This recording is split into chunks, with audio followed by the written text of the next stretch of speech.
Looming repatriation of so-called ISIS brides and their children has stoked some strong political reaction here in Australia, including from the opposition leader Peter Dutton, who says it could mean a danger to Australian communities. Joining me live now is Katja Theodorakis, head of the Counterterrorism program within the Australian Strategic Policy Institute. I even asked how to pronounce your name. No, well, still stuck the wrong way somehow. Appreciate that correction.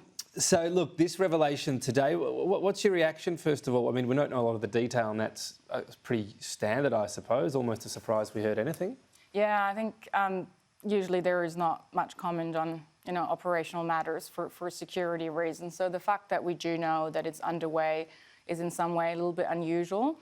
I think it was earlier announced that them coming back in cohorts would be done according to sort of a triage system or a staggered risk assessment, that the most vulnerable would be repatriated first.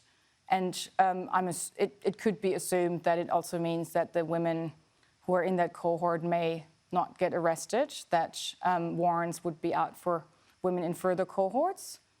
But that remains to be seen. But I think it's safe to assume that there would have been a very detailed kind of triangulation of all sorts of factors and risk assessments being carried out before they got on a plane to Australia. So when we have the government and government agencies assessing who to bring back, it's not that everyone comes back. There are assessments done on what acts might have been carried out and what risks they'd be in Australia as well.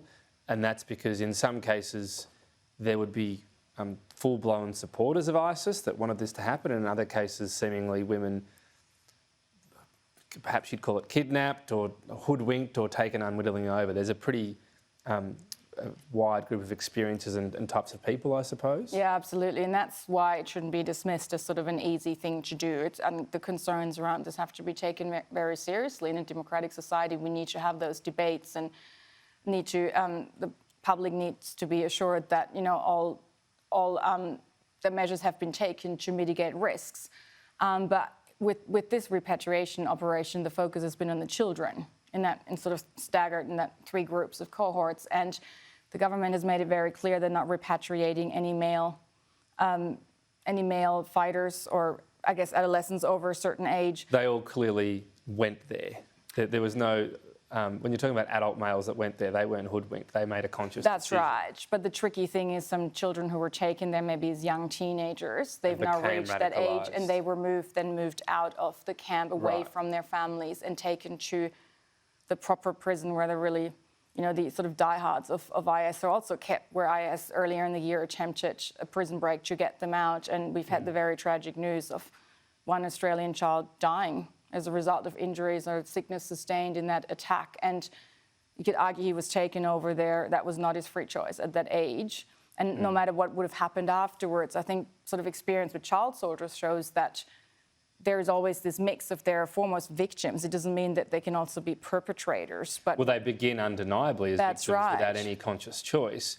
But if they're there for long enough, they can turn into someone that the government doesn't feel like it's safe to bring them back to Australia. And that might seem totally unfair that person's future was destroyed, but that ultimately is back on their parent that took them there. It is. It's just also sometimes it's not our choice. It can seem like it was. I think sort of under the previous government, we had this dominant sort of understanding of national security that was very much focused on what was happening here, and that we did have a choice, that they didn't deserve to be brought back. But I think as time has gone on, we're looking at this a bit more broadly, and also at the risk that now would come from leaving them there, but B, also that if those children are Australian citizens and that could be established by DNA, they will eventually have to be returned. It's not just that it's not a sustainable solution, but it's not actually an option to just leave them there when something will happen down the line, and at the moment they'll have that right to come back at that point, is what you're saying. I mean, it's not just a nice thing to do sort of under humanitarian law or international law, but at some stage. And then that will be under conditions that are a lot less to our own choosing, and we have less control, and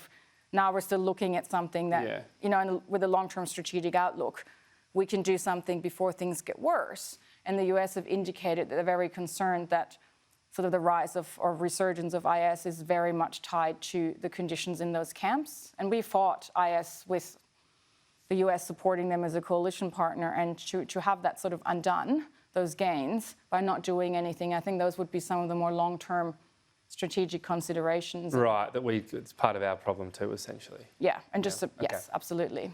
All right, it's a bedeviling situation, no doubt about it. Katja Theodorakis, thank you for your time today. Thank you.